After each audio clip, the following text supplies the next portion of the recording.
So, heading down the road here, we're going to look at Kevin's week in racing. It's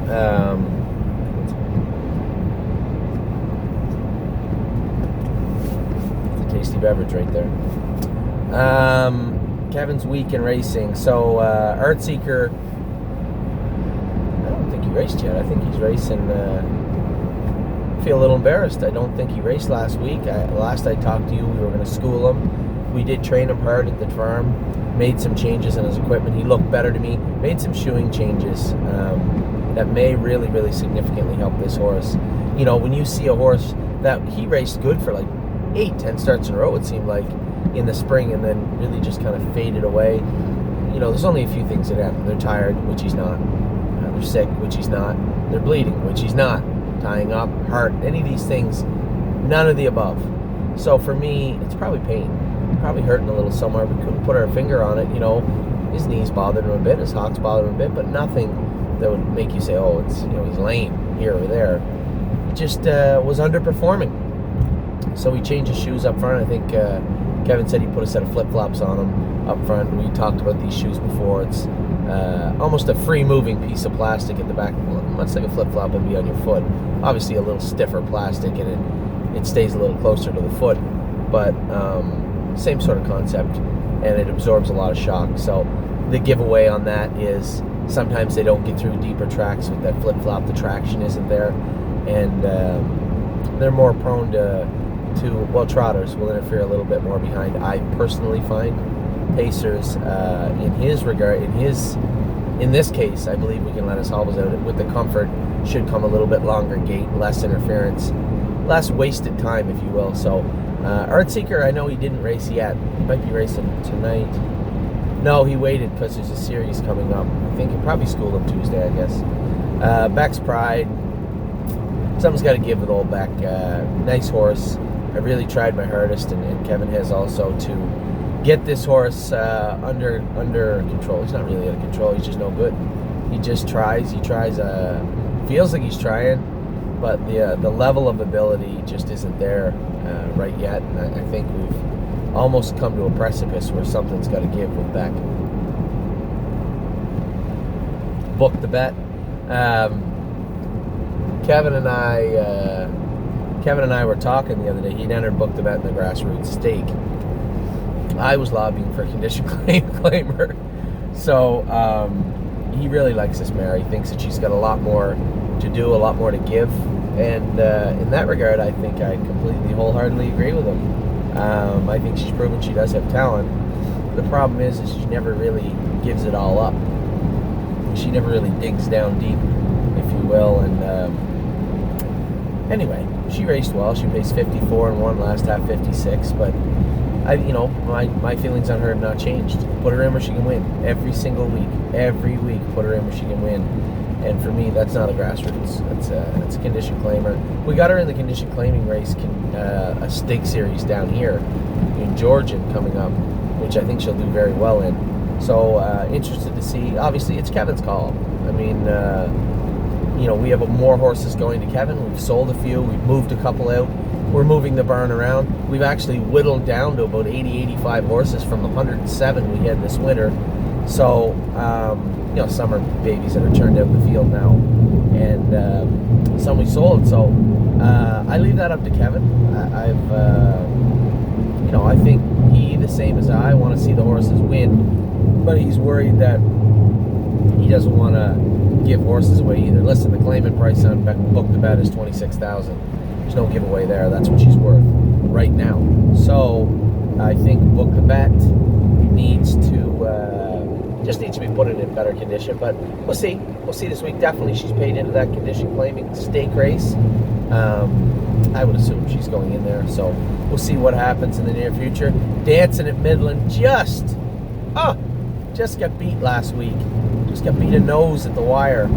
55 flat. He's in to go tonight. I see they have me down to drive him. Obviously, I'm not driving him, which is good. It worked out well because it's raining, and I hate racing in the rain.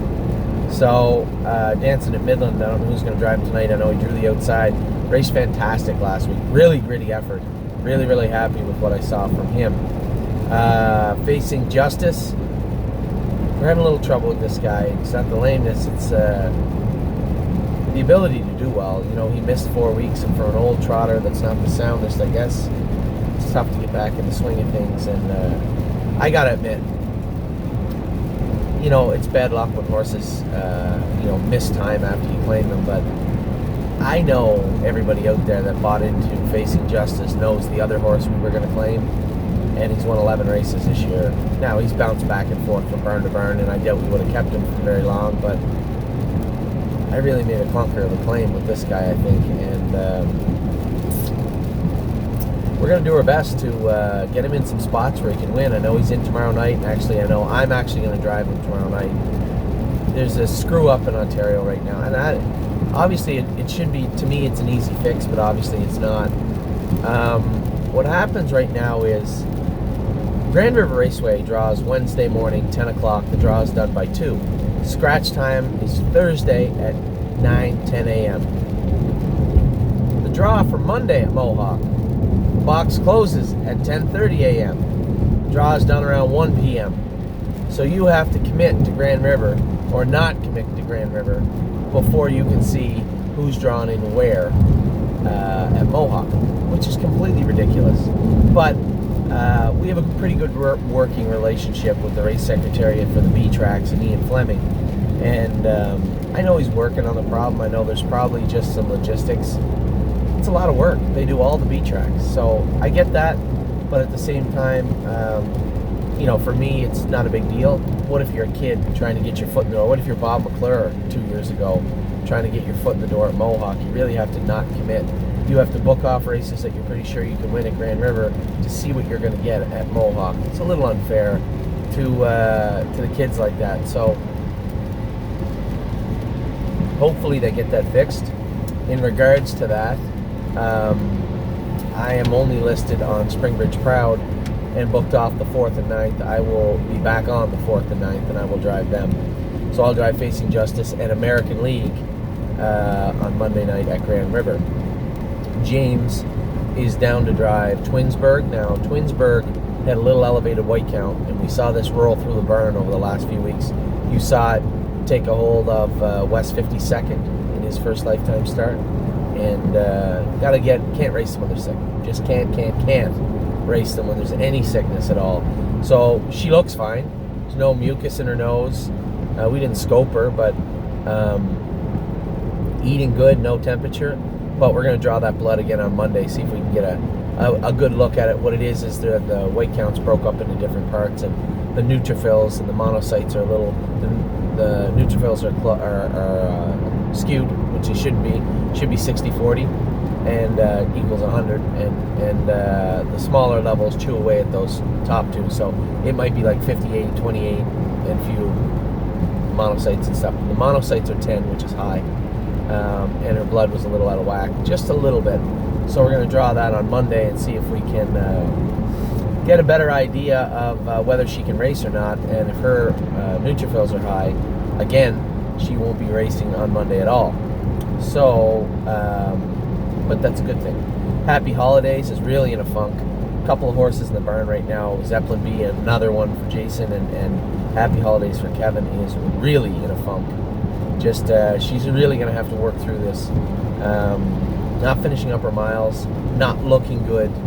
Looks shiny as hell in the barn. Sound as a dollar, looks great. Certainly not translating on the track. And I had a spirited conversation with one of our clients about Happy and what we're going to do with her and try and get her back on track. And listen, I own her too, and it's frustrating for me. For those of you out there that own Happy Holidays, Kevin McMaster's working very hard to get it. Nothing's more frustrating for a trainer. You know, think about you claim a horse, you call yourself a professional, you claim a horse or get a horse given to you, and it starts racing poorly. It's pretty deflating for a trainer. Kevin McMaster's won the O'Brien Award. Kevin McMaster's a decorated trainer with over 2,000 wins as a trainer. He's a good horseman. And Happy Holidays, for whatever reason, just has not come back yet anyway. There's no physical reason she can't. She just hasn't emerged. As well as we'd hoped in 2018. But she's a good mare. She'll bounce back. See if we can't get her back on the rails. probably school her on Tuesday. I mentioned to Kevin, I said, listen, I don't think it's in anybody's best interest to continue to race this filly the way she is. Need to get her under control right now. Make some changes and maybe school her and see how she feels. So I think that's the plan for this week. But happy. Master Saver unfortunately made a break last night, and I know exactly what went on with Master Saver. So Master Saver is one of these horses that wears his hobbles oddly very tight. And even if you let them out a little bit, it affects him in a negative way. And I think as he goes on and gets more confidence, you'll be able to let them out. You can't right now. And when I won with him at Grand River, he was good. And then when Coulter won with them, they made sure they were in the same hole. Then the hobbles broke. It broke. Different set of hobbles on him last night. He looked good to me right up until the half-mile marker. Starting into the backstretch, he started to gain speed. And I know exactly what he did. Put a step in, reached up, touched his knee, and made a break. He doesn't want to, but he really needs those hobbles tightly attached to him to hold him together when he makes those mistakes, when he makes those miscues, and they just weren't. So, Kevin had called me after the race and said, geez, thought we had the hobbles right. When you warm him up, first night we warmed him up, Kevin said the hobbles looked great. Horse warmed up awesome. I don't think he could be any better. I post-braided him and pulled the hobbles in 4 holes, which is 2 inches, which is a significant amount of distance pulling them in. It's more than that. So it's quite a big difference. So just to let you know how difficult it is to set the hobbles on the horse. Obviously, I couldn't be there last night. I was in Pennsylvania, and when he post-braided, they looked fine to me. From my visual inspection, if you will, from Pennsylvania, when I saw him come on the track, I said, "Oh, good, I got the hobbles right." Just a little too long. So Old Master made a little break last night. So he doesn't have to qualify though. The week before he broke the hobbles, that's an equipment break. He'll race his next start in a little bull ring called Dresden Raceway. There's grassroots are down there. So this is what my next Saturday is going to look like. Friday I'm going to race somewhere, Grand River, I suspect. Saturday I'm going to fly to Pennsylvania, fly right back. Sunday I'm going to race in Dresden, Ontario, which historically is possibly the hottest place in the universe on that long weekend. And the paddock has 0 air. So if you're going to have a stroke, that's the place to have it for sure, or a heart attack. So we're going to race in Dresden on the Sunday. Amy and I and the kids are going to drive down there. As soon as that race is over, in the car, we're going to drive all the way to Cleveland. And we're going to find a nice little hotel for the kids with a pool. We're going to stay in Ohio for a week, 5 days. We're going to be in. Where are we going to be? I don't know what hotel we're going to stay in yet. We're going to go up close to Cleveland. I've stayed in a couple of hotels in Cleveland, and not the nicest. Maybe they're just too bad hotels I stayed in. We're going to look for a different one. Close to Cleveland, and then towards the end of the week, we're going to be down in Columbus, which is absolutely beautiful. Every hotel is nice in Columbus. The kids know that there's a water park there, and a zoo there, and a go-kart track there. Ollie's already got it all figured out, Ollie and Ava. They already know where they're going. So Ollie is super pumped to go on the road. We're going to be the traveling gypsies this summer. We're going to hit up Pennsylvania and Ohio quite a bit. I'd like to make a trip to Indiana. I don't know if I can. Probably not going to make it to New York very much. Illinois, likely not. So mostly strictly Ontario, Ohio, and Pennsylvania. But lots of racing to do. So that's what our summer's going to look like, and that's what our next week is going to look like.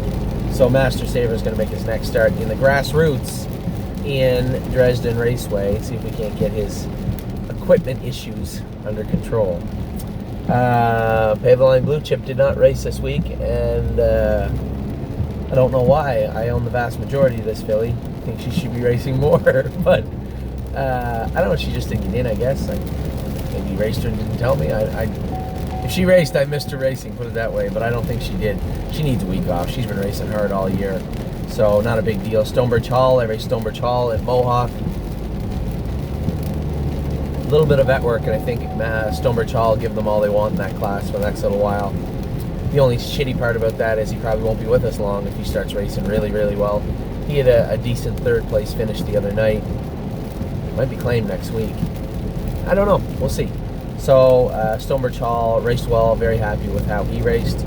And Road Tripper was on pins and needles. So I'm in Pennsylvania. Road Tripper's made breaks. He's really finicky about his hobbles, but he's really finicky about the way you drive him. You can goose him by goose him. I mean, if you tap him with the whip, he'll switch gears quick, but he'll make a break. You really got to watch this colt, and I can't say enough how well Brett McDonald drove him last night. You know, I fancy Brett as a pretty good driver. Very intelligent, very smart drive. I did not get to talk to him about Road Tripper last night. I didn't get to talk to him about the hobbles. I didn't get to talk to him about anything. And I'm watching the post-parade. I'm sitting in. I'm happy because Lawmaker, as you probably know by now, Lawmaker raced tremendous.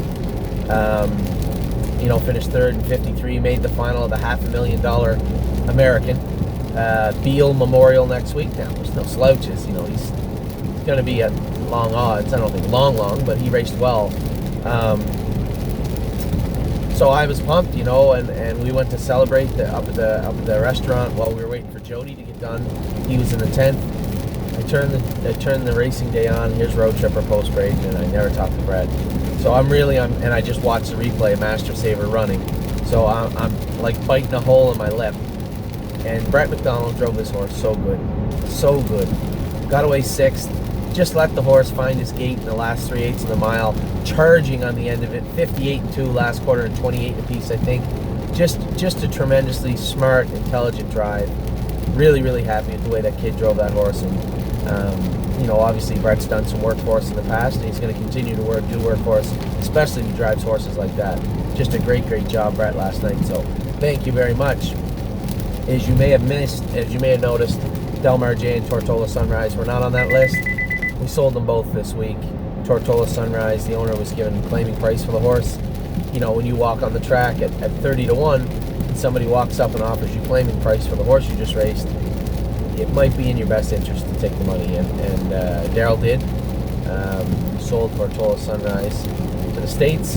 And Delmar J we also sold to Saratoga. So he left. Wish the new owners and the new connections lots of luck with those horses. We'll fill those stalls up really soon as we qualified some horses. Obviously, Kevin raced. We'll talk about the babies later, but Sunshine Inn, Harry raced last night. Hard 8, Kevin raced last night. Kevin's going to end up with cruising with Angus soon. Got some horses going to him and going to Harry. Ricky McPhee is gonna wash the dirt off his silks and take on some training duties this summer also. So a lot going on at the stable in the next little while. I'll be back in just a minute. Now, the way I broke it down this week was simple. I didn't want to leave anybody off the list, but if you didn't race good, or you're not qualified yet, or you got some more to show us, you didn't make the list. I made a horses to watch list. There's about 15 on here. Top 10 this week list is fair and square. Horses that raced or qualified tremendously. I even threw one on that school great. So we'll be back in a minute with the top 15 horses to watch and the top 10 list. So 25 horses to talk about real quick, and then we'll run through all of them, all 53. I think we have a total of 8 or 9 turned out in the field now. Some of them, obviously Autumn Wings and Arbeca are due to come back in the next week or so. Actually, not the next week or so, the next week. They're due to come back. No, I think or so. Maybe 10 days. I keep forgetting it's just not quite the end of June yet. So they're due to come back in. And then we got some other stuff going on. So be right back, talk about all the babies, the ones to watch, the ones that raced good this week, and then we'll run through the entire list on a rainy Sunday on my way to Pearson Airport.